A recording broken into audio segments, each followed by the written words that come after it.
안녕하세요. 부자부동산 스터디입니다. 6월 8일 1일 브리핑 해보도록 하겠습니다. 전세가 사라지면 집값 대폭등. 이름을 한 번쯤 들어보셨나요? 전세 반환 DSR로 무력화. 전세 반환 대출 DSR 무력화시킨다. 팔 이유가 사라졌다. 살 이유는 갑자기 막 샘솟나요? 부산 아파트 거래량 요거 지난 방송에서 한번 살짝 다뤄봤었는데요. 특례 보금자리로 사라진다면 한 1,400건대의 거래량이 지속적으로 나오지 않을까. 왜? 특례 보금자리로 론으로 인해서 받았던 것이 2,600건 정도 됩니다. 부산에서.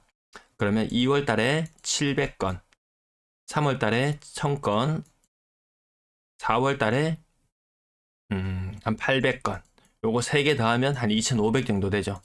초과로 일어났던 거래가 아닐까. 물론 요거보다 조금 더 많을 수도 있습니다. 한 1,400에서 2,000건 사이 특례가 사라진다면 그 정도 한번 예측하고 살펴보고요.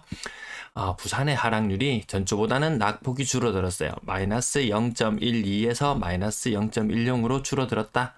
그리고 전세는 뭐 지난주와 비슷한 모습을 보여주고 있다. 여기서 눈여겨볼 부분은 세종시가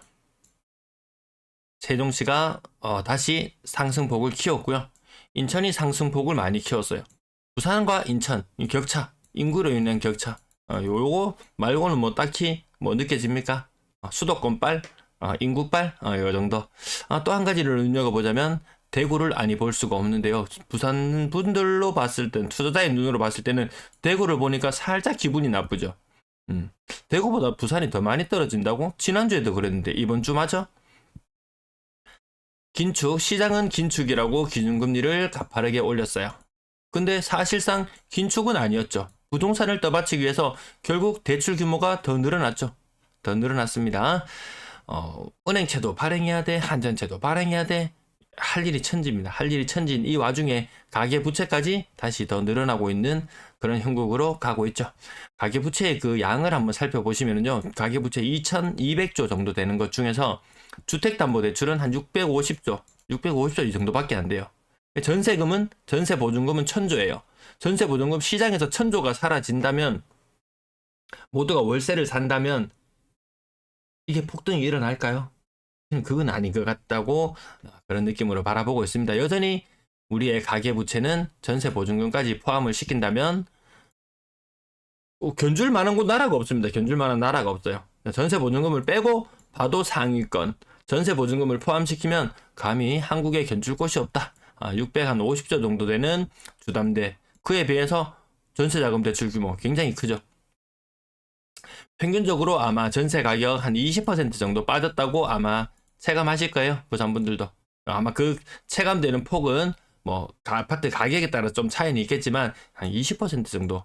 전세 가격 제가 보여드리면 뭐 5억 했던 전세가 3억으로 바뀐다든지 이런 것은 40% 정도 떨어지는 것도 있지만 평균적인 거래 가액을 환산해보면 지금 현재로는 많이 벌어져 있진 않아요. 한 5%, 10% 정도 벌어지는 정도인데 시간이 갈수록 이 폭은 조금 더 커진다고 감안해 봤을 때 전체 시장에서 전세가가 평균 20% 하락했다면 시장에서 부동산 시장에서 200조라는 돈이 증발해 버립니다. 이렇게 되면 시장이 무너지겠죠. 이걸 어떻게든지 떠받치기 위해서 DSR까지 무력화시키는 전세금 반환 대출 해준다고 하지만 이 또한 막히죠. LTV나 다른 것에 의해서 막힐 수밖에 없습니다. 특례보금자리론 DSR 무력화 대출 신청만 하면 다 될 줄 알았는데 3분의 1이라는 사람이 반려를 당해버렸어요. 니한테는 대출 못 해주겠다. 니 이미 돈 대출 많이 받았다.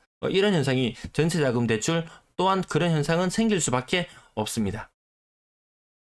그리고 또 하나 문제점, 정부가 생각하지 못하는 문제점 어떤 게 생기느냐?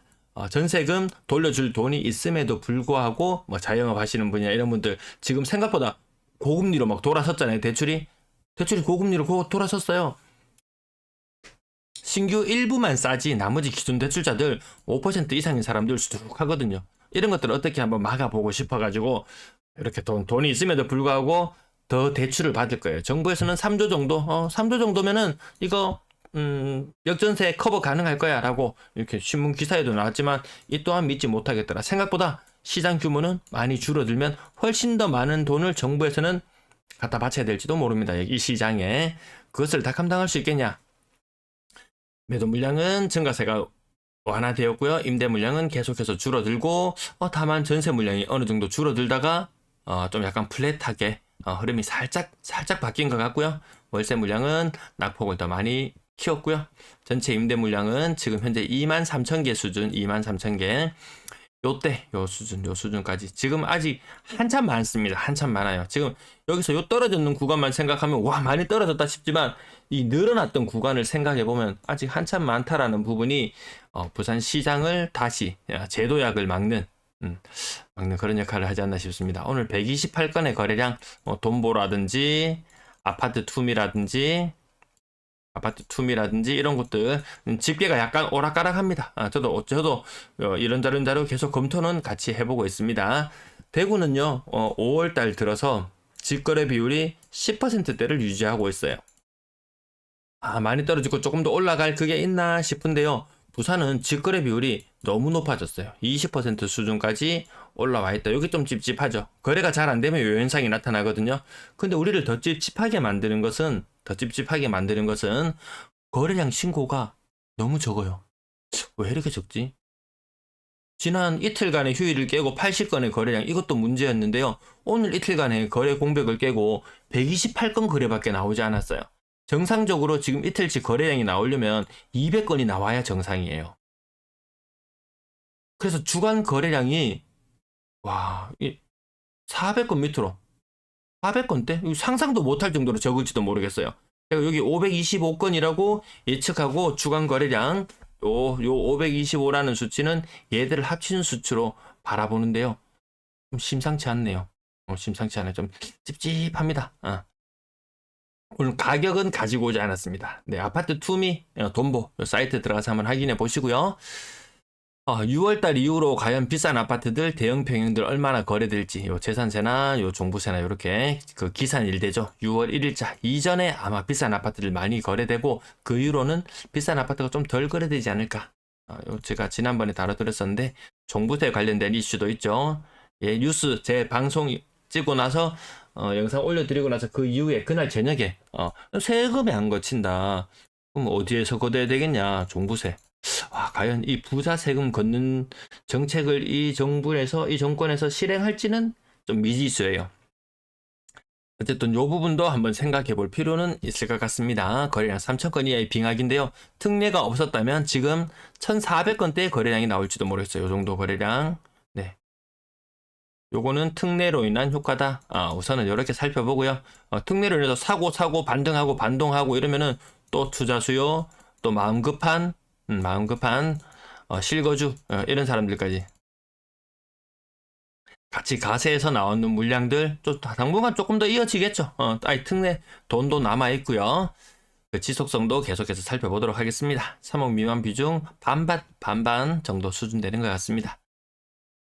네, 그리고 6억 이상 거래량도 아마 이제 6월 이후로 어떻게 될지가 최대의 관심사입니다. 요 비싼 아파트들, 세금 덩어리들, 네.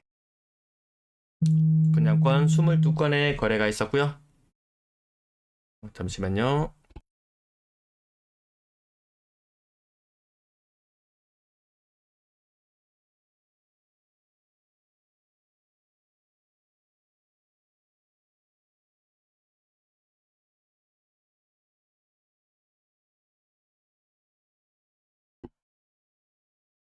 죄송합니다. 갑자기 전화가 와서 이게 스팸 처리 좀 잠시만 등록 좀 하겠습니다.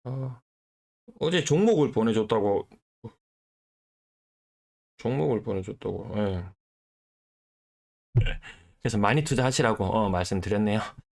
아파트 또한 마찬가지입니다. 많이 하세요. 하실 분들은 하세요. 원래 하던 분야만 쭉 계속 하지 않습니까? 아파트를 파는 사람은 아파트만 파고, 주식을 파는 사람은 주식만 파고. 전세 금액은 내일 다시 보내드리고요. 지난달 정도 수준 거래 한참 많았을 때 2월달, 3월달 이때 비해서는 거래량이 지금 줄어드는 그런 모습으로 가고 있다는 부분 계속 말씀드리고, 전월세 비중은 대구가 한 1.1대 1 요 정도 나오거든요. 요거는 매일 일별로 거래량 한번 살펴보시면 부영 사랑으로 전세 거래량이 많습니다. 그래서 상대적으로 늘 다른 지역들보다 전월세 비중은 높게 나와요. 1.5대 1에 가까운 수준이 지금 계속 나오는데, 근데 부산만 놓고 봤을 때 가장 낮은 수치잖아요. 최근 제가 2017년부터 23년까지 7년 동안 이 차트에 나타내놨는데 그 중에서 가장 낮은 수치를 나타내고 있습니다. 부산이 양극화도 심해요. 양극화가 좀 심합니다. 소득 수준은 대구와 부산과 비슷한 수준. 양극화는 부산이 조금 더 심하더라라는 부분 평균 전세 가격 앞부분에 보여드렸고요. 자, 이 덩어리들, 요 덩어리들 아주 비싼 전세에 들어가 있던 사람들 돌려둬야 되는 돈들 많잖아요. 이 액수가 상상을 초월합니다. 이 부산만 놓고 봐서 그렇지 여전히 이 부분은 아직까지 비싼 전세 비율은 아직까지 회복되지 못하는 모습을 보여주고 있습니다. 뭐 월세 시장도 상대적으로 지금 좀 안정되어 있죠. 월세 가격도 막 치솟던 22년 이때까지도 막 기마에 불린다고 제가 말씀드렸는데 이때까지도 월세 가격이 치솟고 막 그런 현상들이 있었는데 그런 현상들은 사라지고 좀 안정화되어 있다. 월세 보증금은 작년보다 낮아져 있죠.